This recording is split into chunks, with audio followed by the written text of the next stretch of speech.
கர்த்தருடைய பரிசுத்த நாமத்திற்கு மகிமை உண்டாவதாக. இந்த 9ஆம் மாதத்தை காணும்படி கர்த்தர் பாராட்டின தயவுக்காய் கர்த்தரை ஸ்தோத்தரிக்கிறேன். கடந்த 8 மாதங்களும் கர்த்தர் நம்மை கண்மணி போல் பாதுகாத்து இந்த 9வது மாதத்தை காணும்படி கர்த்தர் கிருபை செய்தார். இந்த 9வது மாதத்திலே தேவன் நமக்கு கொடுக்கிற ஒரு விசேஷித்த வாக்குத்தத்தம் தானியேல் தீர்க்கதரிசன புத்தகம் 9:23. நீ மிகவும் பிரியமானவன், ஆதலால் நீ வேண்டிக் கொள்ள தொடங்கிய போதே கட்டளை வெளிப்பட்டது. நான் அதை அறிவிக்க வந்தேன். இப்பொழுதும் சொல்லுகிற வார்த்தையை நீ கவனித்து கேட்டு தரிசனத்தை அறிந்து கொள். விசேஷமாய் இந்த நாளிலே கர்த்தர் நம்மோடு கூட பேசுகிற ஒரு வார்த்தை, நீ வேண்டிக் கொள்ள தொடங்கின போதே கட்டளை வெளிப்பட்டது. நீ வேண்டிக் கொள்ள தொடங்கின போதே கட்டளை வெளிப்பட்டது. இந்த மாதம் நீ எந்தெந்த காரியத்திற்கெல்லாம் வேண்டிக் கொள்ள தொடங்கினாயோ, இந்த மாதம் வரத்திலிருந்து ஒரு கட்டளையை கர்த்தர் நமக்கு வெளிப்படுத்த போகிறார். சங்கீதம் 33:9 இப்படியாக சொல்கிறது, அவர் சொல்ல ஆகும், அவர் கட்டளையிட அது நடக்கும். கர்த்தருக்கு ஸ்தோத்திரம். அவர் சொல்ல ஆகும், அவர் கட்டளையிட அது நிற்கும். அவர் கட்டளையிட்டால் கர்த்தர் காரியங்களை கைக்கூடி வர செய்வார். எஸ்தர் 3:13-14 வாசிக்கும்போது கட்டளைகள் அனுப்பப்பட்டது. 127 தேசத்தின் ஆளுகை செய்கிற ஆகாஸ்வேரு ராஜா யூதர்களை அழிக்கும்படி கட்டளை இட்டார். பிரதான மந்திரியான ஆமான் அவனோடு கூட உட்கார்ந்து அந்த கட்டளையை எடுத்துக்கொண்டு அஞ்சற்காரர்கள் புறப்பட்டார்கள். சூசான் அரண்மனை கலங்கினது. துஷ்ட ஆமான் புறப்பட்டான். ஆனால் அந்த ராஜா நினைத்தான், 127 தேசத்துக்கு நான் அதிபதி, நான் முத்திரையிட்டு இருக்கிறேன், இந்த கட்டளையை ஒருவனாலும் மாற்ற முடியாது. ஆமானும் அப்படிதான் சிந்தித்தான், யூதர்கள் அத்தனை பேரும் அழிந்து போவார்கள் என்று சொல்லி. அவர்கள் நினைவுகள் கர்த்தருடைய நினைவுகள் அல்ல. கர்த்தர் வரத்திலிருந்து கட்டளையிட்டார். எஸ்தர் மொர்தெகாய் உபவாசித்து ஜெபித்த வேளையிலே தேவன் காரியங்களை மாறுதலாய் அமைய செய்து யூதர்களுக்குள்ளே ஒரு மகிழ்ச்சி, ஒரு களிப்பு, ஒரு சந்தோஷம், சமாதானம், வெளிச்சம் உண்டாகும்படி கர்த்தர் கிருபை செய்தார். கர்த்தருக்கு பயப்படுகிற பயம் தேசத்தை பற்றி எறிந்தது. காரியம் மாறுதலாய் அமைந்தது. காரியம் மாறுதலாய் அமைய காரணம் என்ன? வரத்திலிருந்து கட்டளை பிறப்பிக்கப்பட்டது. வரத்திலிருந்து கட்டளை கடந்து வந்தது. ஜெபம். அவர்கள் எஸ்தர் 3 நாட்கள் புசியாமலும் குடியாமலும் உபவாசிக்க தொடங்கின போது, வேண்டிக் கொண்ட போதே கட்டளை பிறப்பிக்கப்பட்டது. ஏன்? இதே தானியேல் 3ஆம் அதிகாரம் 13ஆம் வசனம் 20ஆம் வசனத்தை வாசியுங்கள். ராஜா கட்டளையிட்டார், அந்த சிலையை வணங்காதவர்கள் எல்லாம் அக்னியிலே போடப்பட வேண்டும் என்று சொல்லி. சாத்ராக், மேஷாக், அபேத்நேகோ அந்த சிலையை வணங்கவில்லை. அது ராஜாவுக்கு அறிவிக்கப்பட்ட போது அவர்கள் வணங்காவிட்டால் 7 மடங்கு சூடாக்கப்பட்ட அக்னியிலே தூக்கி எறியப்படுவார்கள் என்று கட்டளையிட்டான். ஆனால் அவர்கள் சொன்னார்கள், என் தேவன் விடுவித்தாலும் விடுவிக்காமல் போனாலும் நாங்கள் வணங்க மாட்டோம் என்று உறுதியாயிருந்தார்கள். அந்த ராஜாவுடைய சட்டத்தின்படி கட்டளை பிறப்பிக்கப்பட்டது. அவர்கள் தூக்கி எறியப்பட்டார்கள் 7 மடங்கு சூடாக்கின அக்னியில். ஆனால் வரத்திலிருந்து கட்டளை பிறப்பிக்கப்பட்டு தேவனே இறங்கி வந்து அவர்களோடு கூட நடந்து வந்தான். எந்த ராஜா கட்டளையிட்டாரோ அதே ராஜா இப்பொழுது கட்டளையிடுகிறார். சாத்ராக், மேஷாக், அபேத்நேகோ தேவன் தவிர ரட்சிக்கத்தக்க தேவன் ஒருவருமே இல்லை. தானியேல் 6:8 கட்டளை ராஜா சிங்ககெபிலை தானியேலை போடும்படி முத்திரையிட்டான். அந்த ராஜா மாற்ற வேண்டும் என்று நினைத்தால் கூட மாற்ற முடியாது. ஏனால் கட்டளை முத்திரையோடு பிறப்பிக்கப்பட்டது. ஆனால் தானியேல் சிங்ககெபிக்குள் இருந்தாலும் தேவ கட்டளை சிங்கத்தின் வாய்கள் கட்டப்பட்டது. தானியேல் ஜீவனுள்ள தேவனை ஆராதிக்கிற, இடைவிடாமல் ஆராதிக்கிற தேவன் கர்த்தர் தப்புவிக்க வல்லவராய் இருந்தாரா என்று கேட்கும்போது ராஜா நீர் வாழ்க, நான் எந்த நீதிகேடு செய்யவில்லை, நான் தேவனுக்கு முன்பாய் குற்றமற்றவன் என்று சிங்க கெபிக்குள்ளிருந்து ஒரு உரத்த சத்தம் கடந்து வர கர்த்தர் கிருபை செய்தார். ஆம், எனக்கு பிரியமானவர்களே, இந்த காலை வேளையிலே உங்களுக்கு விரோதமாய் எத்தனை கட்டளைகள் இருந்தாலும் வரத்திலிருந்து நீ வேண்டிக் கொள்ளும் போதே கட்டளை பிறப்பிக்கப்பட கர்த்தர் உதவி செய்வார். 4 கட்டளைகளை இந்த மாதம் நமக்கு கர்த்தர் வரத்திலிருந்து கட்டளையிடப் போகிறார். முதல் சங்கீதம் 71:3 நாம் வாசிக்கும்போது சங்கீதக்காரன் சொல்கிறான், நான் எப்பொழுதும் வந்தடையத்தக்க கண்மலையும் என்னை ரட்சிப்பதற்கு கட்டளையிட்டீரே, என்னை ரட்சிப்பதற்கு கட்டளையிட்டீரே, நான் எப்பொழுதும் வந்தடையத்தக்க கண்மலையும் ஆனவரே, என்னை ரட்சிப்பதற்கு கட்டளையிட்டீரே. ஆம், சிறுவயது முதல் சிங்கத்தின் வாய்க்கும் கரடியின் வாய்க்கும் அவனை ரட்சித்து அந்த சிங்கமும் கரடியும் எந்த விதத்திலும் அவனை ஆடுகளை சேதப்படுத்தாதபடி கர்த்தர் ரட்சிப்பை கட்டளையிட்டார். கோலியாத் எதிராய் எழும்பும்போது கோலியாத் அவனுக்கு விரோதமாய் கர்ஜிக்கிற ஒரு சிங்கத்தை போல் எழும்பின போது கர்த்தருடைய கட்டளை பிறப்பிக்கப்பட்டது. அந்த கோலியாத் தாவீதுக்கு முன்பாய் விழும்படி கர்த்தர் கிருபை செய்தார். சவுல் எழும்பினான், கர்த்தர் அவன் கரத்திலிருந்து ரட்சிப்பை கட்டளையிட்டார். கர்த்தருக்கு ஸ்தோத்திரம் உண்டாவதாக. அப்சலோம் எழும்பினான், தோபேக்கு எழும்பினான், அகிதோபேல் எழும்பினான், எல்லாரையும் எழும்பினார்கள். ஆனால் தேவனுடைய கட்டளை தாவீதை ரட்சிப்பதற்கு கட்டளையிட்டார். இன்றைக்கு உன்னுடைய வாழ்க்கையிலே கூட அநேகர் உனக்கு விரோதமாக எழும்பி இருக்கலாம்.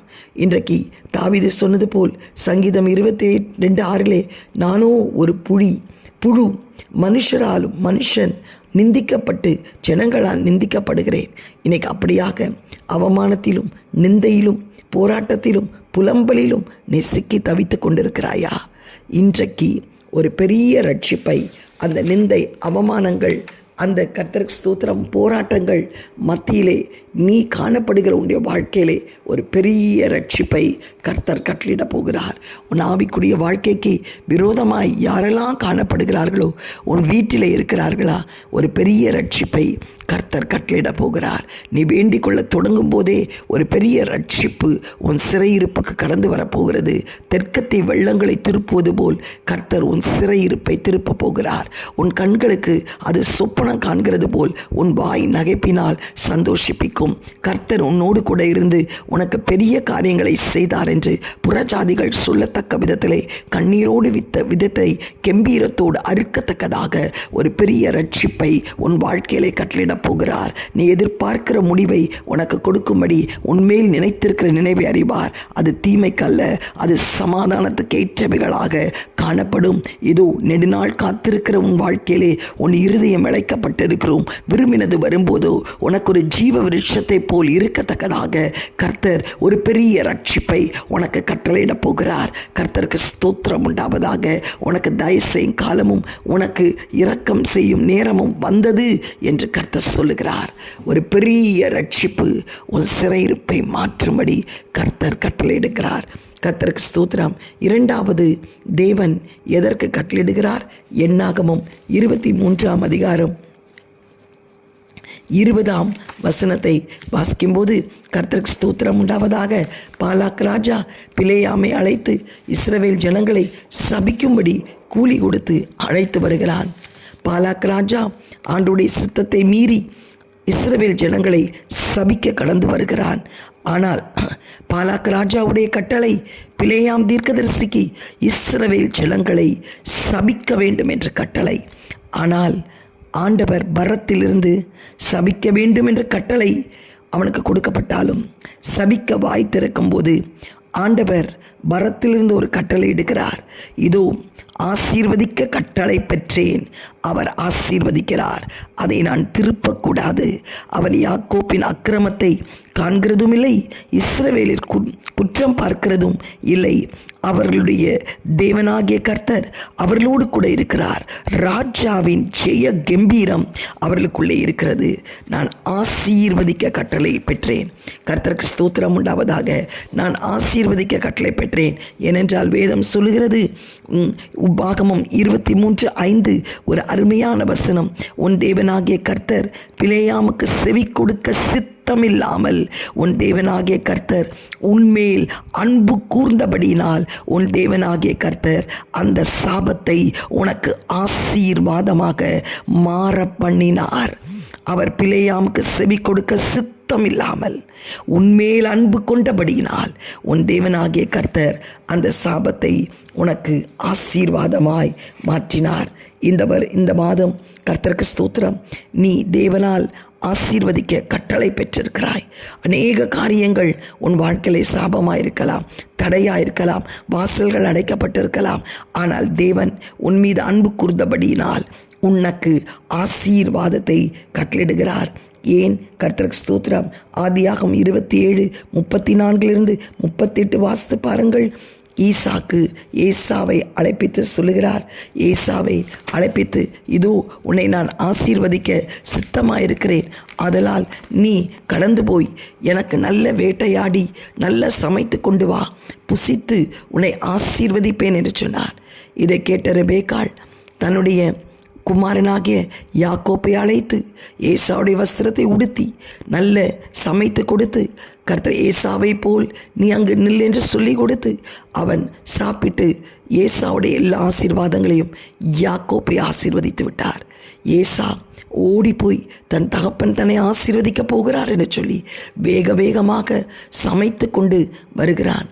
வரும்போது அவன் அந்த ஆசீர்வாதத்திற்கு பாத்திரமானாய் நிற்கும்போது தகப்பன் சொல்லுகிறார், இப்பொழுதுதான் நீ உன்னை ஆசீர்வதித்தேன். இல்லை, நான் இப்பொழுது தான் சமைத்து கொண்டு வருகிறேன் சொல்லும்போது யாக்கோப்பை ஆசீர்வதித்தது வெளிப்படுகிறது. அப்பொழுது அந்த ஏசா கெஞ்சுகிறான், ஒரு ஆசீர்வாதம் கூட எனக்கு நீ வைக்கவில்லையா? ஒரு ஆசீர்வாதம் கூட தகப்பனிடத்தில் கேட்கிறான். தகப்பன் இல்லை, எல்லா ஆசீர்வாதத்தையும் அவன் எடுத்துக்கொண்டு போய்விட்டான் என்று சொன்னான். ஆசீர்வாதம் தடைப்பட்டது. ஆனால் தேவன் வரத்திலிருந்து ஏசாவுக்கு ஆசீர்வாதத்தை கட்டளிட்டதை உபாகம் 2:4-5 நாம் பார்க்கிறோம். ஜனங்களுக்கு நீ கட்டளிட வேண்டியது என்னவென்றால், சேயீரில் குடியிருக்கிற ஏசாவின் புத்திரரான உங்கள் சகோதரரின் எல்லை கடந்து போகிறீர்கள். அவர்கள் உங்களுக்கு பயப்படுவார்கள். நீங்களோ மிகவும் எச்சரிக்கையாயிருங்கள். அவர்களோடு போர் செய்ய வேண்டாம். அவர்கள் தேசத்தில் ஒரு அடி நிலமும் உங்களுக்கு கொடேன். சேயீர் மலைநாட்டை ஏசாவுக்கு சுதந்திரமாக கொடுத்திருக்கிறேன். சேயீர் மலை தேசத்தை ஏசாவுக்கு சுதந்திரமாக கொடுத்திருக்கிறேன். கட்டளை பரத்திலிருந்து புறப்பட்டது. தகப்பன் ஏமாந்து போய்விட்டான். ஆனால் கர்த்தர் ஏசாவை ஏமாற்ற விரும்பவில்லை. ஏசாவுக்கு என்று ஒரு பகுதி நிலத்தை, சேயீர் மலை தேசத்தை வைத்திருந்தார். எனக்கு அருமையானவர்களே, இன்றைக்கு உன்னுடைய வாழ்க்கையிலே கூட உன் ஆசீர்வாதங்களை நீ பெறாதபடி அநேகர் கட்டளையிட்டு அதை பறித்து கொண்டிருக்கலாம், பறிக்க வேண்டும் என்று யோசிக்கலாம். ஆனால் தேவ கட்டளை உன்னை ஆசீர்வதிப்பதே. தேவ கட்டளை உன்னை ஆசீர்வதிப்பதே. உனக்குரியதை ஒருவரும் எடுக்காதபடி கர்த்தர் உன்னை காக்க வல்லமை உள்ளவராயிருக்கிறார். 3வது, கர்த்தர் எதற்கு கட்டளிடுகிறார்? உன் வாழ்க்கையிலே காணப்படுகிற போராட்டங்கள், கொந்தளிப்புகளை கர்த்தர் கட்டளிட்டு அதை அடக்குகிறார். லூக்கா சுவிசேஷம் 8ஆம் அதிகாரம் பார்க்கும்போது இந்த இடத்துல சீஷர்கள் படகிலே கடந்து வரும்போது திடீரென்று காற்று வீச ஆரம்பிக்கிறது. படகு 8ஆம் அதிகாரம் 23, 24, 25 படகு ஓடுகையில் அவர் நித்திரையாயிருந்தார். அப்பொழுது கடலில் சுழல் காற்று உண்டானதால் அவர்கள் மோசமடையத்தக்கதாக படகு செலத்தினால் நிறைந்தது. அவர்கள் அவிடத்தில் வந்து, ஐயரே ஐயரே, மடிந்து போகிறோம் என்று அவரை எழுப்பினார்கள். அவர் எழுந்து காற்றையும் செலத்தின் கொந்தளிப்பையும் அதட்டினார். உடனே அவைகள் நின்று போய் அமைதல் உண்டாயிற்று. அவர் அவர்களை நோக்கி, உங்கள் விசுவாசம் எங்கே? அவர்கள் பயந்து ஆச்சரியப்பட்டு, இவர் யாரோ காற்றும் ஜலத்துக்கும் கட்டளிடுகிறார், அவைகளும் இவருக்கு கீழ்ப்படுகிறதே என்று ஒருவரோடு ஒருவர் சொல்லி கொண்டார்கள். ஆம், எனக்கு பிரியமானவர்களே, இந்த காலை வேளையிலும் உன்னுடைய வாழ்க்கையிலே உனக்கு எதிராய் காற்று வீசலாம், கடல் கொந்தளிக்கலாம். கர்த்தருக்கு ஸ்தோத்திரம். போராட்டங்கள் எழும்பலாம், பிரச்சனைகள் எழும்பலாம், பூகம்பங்கள் எழும்பலாம், யுத்தங்கள் எழும்பலாம். என்ன சம்பவிக்குமோ, எப்படி இதிலே நான் ஜெயம் எடுப்பேன் என்று தத்தளித்து கொண்டிருக்கிறாயா? உனக்கு விரோதமாய் எழும்புகிற அந்த காற்றையும் அந்த கொந்தளிப்பையும் அடக்கும்படி கர்த்தர் பரத்திலிருந்து கட்டளையிடுகிறார். அது அப்படியே அமைதியாகும்படி கர்த்தர் செய்வார். உன் சத்துருக்களை கர்த்தர் உன் பாதப்படியிலே கொண்டு வந்து நிறுத்துவார். யார் உனக்கு விரோதமாய் எழும்பிக் கொண்டிருக்கிறார்களோ அவர்களை உன் பட்சத்திலே கொண்டு வந்து அந்த கொந்தளிப்பை அடங்கும்படி கர்த்தர் கிருபை பாராட்ட வல்லமை உள்ளவராயிருக்கிறார். சகரியா 10:11 வாசித்து பார்க்கும்போது எவ்வளவு பெரிய கொந்தளிப்பையும் அடக்க என் தேவன் கட்டளையிட வல்லமை உள்ளவராயிருக்கிறார். ஹல்லேலூயா. நீங்கள் எதை குறித்தும் கலங்காதீர்கள். கொந்தளிப்பை பார்த்து கர்த்தருக்கு ஸ்தோத்திரம் திகையாதீர்கள். தேவன் உங்கள் பக்கத்திலே இருக்கிறார், தேவன் உங்கள் பட்சத்திலே இருக்கிறார். அவர் சொல்ல ஆகும், அவர் கட்டளையிட நிற்கும், அவரால் கூடாத காரியம் ஒன்றும் இல்லை. சகரியா 10:11 நாம் வாசிக்கும்போது, இடுக்கம் என்கிற சமுத்திரத்தை கடக்கையில் அவர் சமுத்திரத்தின் அலைகளை அடிப்பார். அப்பொழுது நதியின் ஆழங்களெல்லாம் வறண்டு போகும். அசீரியாவின் கர்வம் தாழ்த்தப்படும், எகிப்தின் கொடுங்கோல் விலகி போகும். நான் அவர்களை கர்த்தருக்குள் பலப்படுத்துவேன், அவர்கள் அவருடைய நாமத்திலே நடந்து கொள்வார்கள் என்று கர்த்தர் சொல்லுகிறார். உனக்கு எதிராய் எழும்புகிற ஆயுதங்களை வாய்க்காதே போம்படி செய்வார். காற்று வீசினாலும் கடல் கொந்தளித்தாலும் நீ ஆண்டவருடைய நாமத்துக்குள் ஒரு சேனைக்குள் பாய்ந்து ஒரு மதிலை தாண்டக்கூடிய பலனை கர்த்தர் உனக்கு தருவார். கர்த்தருக்கு ஸ்தோத்திரம். 4வது, அவர் சத்துருக்கள் உனக்கு எதிராய் கடந்து வந்து உன்னை நிந்திக்கும் நிந்தையிலே உனக்கு ஜெயத்தை கலக்க கட்டளையிட வல்லமை உள்ளவராயிருக்கிறார். நியாயாதிபதிகள் 11:36 வாசிக்கும்போது, எப்தாவுக்கு விரோதமாய் அமலேக்கியர் யுத்தம் பண்ண கடந்து வந்தார்கள். அமலேக்கியர் எப்படியாவது எப்தாவை மேற்கொள்ள வேண்டும் என்று நினைத்தார்கள். ஆனால் எப்தா செபித்தந்து யுத்தத்திற்கு போகும்போது அமலேக்கியரை முறியடித்து தேவன் ஒரு பெரிய ஜெயத்தை தருகிறார். அப்பொழுது அவனுடைய மகள் சொல்லுகிறார், என் தகப்பனே, நீ கர்த்தரை நோக்கி உம்முடைய வாயை திறந்து பேசினீர் அல்லவா? அம்மோன் புத்திரராகிய உம்முடைய சத்துருக்களுக்கு நீதியை சரி கட்டும் ஜெயத்தை கர்த்தர் உமக்கு கட்டளிட்டபடியினால் உம்முடைய வாயிலிருந்து புறப்பட்டபடியே எனக்கு செய்யும். அம்மோன் புத்திரர் அவனுக்கு விரோதமாய் எழும்பினார்கள். அந்த அம்மோன் புத்திரரை கர்த்தர் மடங்கடித்து எப்தாவுக்கு ஒரு பெரிய ஜெயத்தை கொடுத்தார். அம்மோன் புத்திரர் ஒன்றுமில்லாமல் கடந்து போனார்கள். அவன் ஒரு பொருத்தனை செய்திருந்தான். ஏதோ எனக்கு அம்மோன் புத்திரிடத்திலே ஒரு பெரிய ஜெயத்தை தருவீரானால், ஆண்டவரே கர்த்தாவே, நான் எதை முதல் காண்கிறேனோ அதை உனக்கு சர்வாங்க தகன பலியாய் பொருத்தனை செய்கிறேன். அவன் யுத்தத்திலே ஜெயம் எடுத்து கடந்து போகும்போது அவளுடைய பெண் தனக்கு முன்பாக வருகிறாள். ஐயோ, அவளை சர்வாங்க தகன பலியாய் செலுத்த வேண்டுமே என்று சொல்லி அவன் அங்கலாய்க்கிற வேளையிலே மகள் சொல்லுகிறாள், தகப்பனே, நீர் வாய் திறந்து சொன்ன பொருத்தனையை கர்த்தர் நிறைவேற்றி, இதோ அம்மோன் புத்திரர் உன்னை மேற்கொள்ளாதபடி அந்த சத்துருக்களுக்கு மத்தியிலே உனக்கு ஒரு பந்தி ஆயத்தப்படுத்தி உனக்கு ஜெயத்தை கட்டளிட்டாரே, நீ சொன்னதை நிறைவேற்ற வேண்டும் என்று சொல்லி. ஆம், எனக்கு பிரியமானவர்களே, எப்படிப்பட்ட அம்மோனியர், மோவாபியர், சேர்தேசத்தார், கர்த்தருக்கு ஸ்தோத்திரம், பெலிஸ்தியர் உனக்கு விரோதமாய் எழும்பினாலும் அந்த சத்துருக்கள் மடங்கடிக்கப்பட கர்த்தர் ஜெயத்தை கட்டளிடப் போகிறார். கர்த்தர் பெரிய காரியங்களை உனக்கு செய்வார்.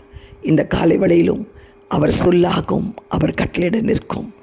நீ ஜெபம் செய்ய வேண்டிக் கொள்ளும் போதே உனக்கு கட்டளை பரத்திலிருந்து பிறப்பிக்கப்பட்டது. எதிலெல்லாம் ஜெயம்? கர்த்தருக்கு ரட்சிப்பை கட்டளையிட போகிறார். ஆசீர்வாதத்தை கட்டளையிடுகிறார். கர்த்தருக்கு ஸ்தோத்திரம் உண்டாவதாக. கொந்தளிப்பின் மத்தியிலே அமைதியை கட்டளிடுகிறார். சத்துருக்களுக்கு மத்தியிலே ஜெயத்தை கட்டளிடுகிறார். திரும்ப ஒரு விசை நினைவு கூறுவோமா? ரட்சிப்பை கட்டளிடுகிறார். ஆசீர்வாதத்தை கட்டளிடுகிறார்.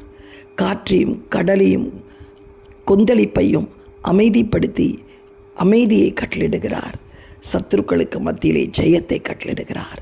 இந்த வேளையிலே கட்டளை புறப்படுகிற ஒரு மாதம். கைகளை உயர்த்தி சொல்லுவோமா? ஆண்டவரே, நான் வேண்டிக் கொள்ளும் போதே எனக்கு கட்டளை பிறப்பிக்கிற ஒரு மாதம் இந்த மாதம் என்று சொல்லி இந்த மாதத்திற்குள்ளே நுழைவோம். எங்களை அதிகமாக நேசிக்கிற நல்ல தகப்பனே, இந்த காலை வேளையிலப்பா தானியேல் ஜெபம் பண்ண வேண்டிக் கொள்ள தொடங்கின போதே கட்டளை பிறப்பிக்கப்பட்டதாப்பா. ஆண்டவரே, இன்றைக்கு என்னுடைய வாழ்க்கையிலே சூசான் அரண்மனையிலே ஆகாஸ்வேருடைய ராஜா ஒரு கட்டளையிட்டார். யாரும் மாற்ற முடியாது என்று நினைத்தார். பரத்திலிருந்து அந்த கட்டளை புறப்பட்டு காரியங்கள் மாறுதலாய் அமைந்தது. தானியேல், சாத்ராக், மேஷாக், அபேத்நேகோவுக்கு விரோதமாய் கட்டளைகள் புறப்படப்பட்டதப்பா பாபிலோன் சாம்ராஜ்யத்திலே. ஆனால் தேவன் யார் கட்டளையிட்டார்களோ அவர்களே ஒரு சாதகமான கட்டளை பிறப்பிக்கும்படி அவர் வாயிலே நீர் கட்டளையிட்டதை பார்க்கிறோம் அப்பா. ஆண்டவரே, இந்த மாதம் எங்களுக்கு ரட்சிப்பை கட்டளிடுகிறதற்காய் ஸ்தோத்திரம். ஆசீர்வாதத்தை கட்டளிடுகிறதற்காய் ஸ்தோத்திரம். கொந்தளிக்கிற எங்களுடைய வாழ்க்கையிலே அமைதியை கட்டளிடுகிறதற்காய் ஸ்தோத்திரம். சத்ருவின் போராட்டத்திலே ஆண்டவரே மூழ்கி இருக்கிற எங்கள் வாழ்க்கையை ஆண்டவரே ஜெயத்தை கட்டளிடுகிறதற்காய் ஸ்தோத்தரிக்கிறோம் அப்பா.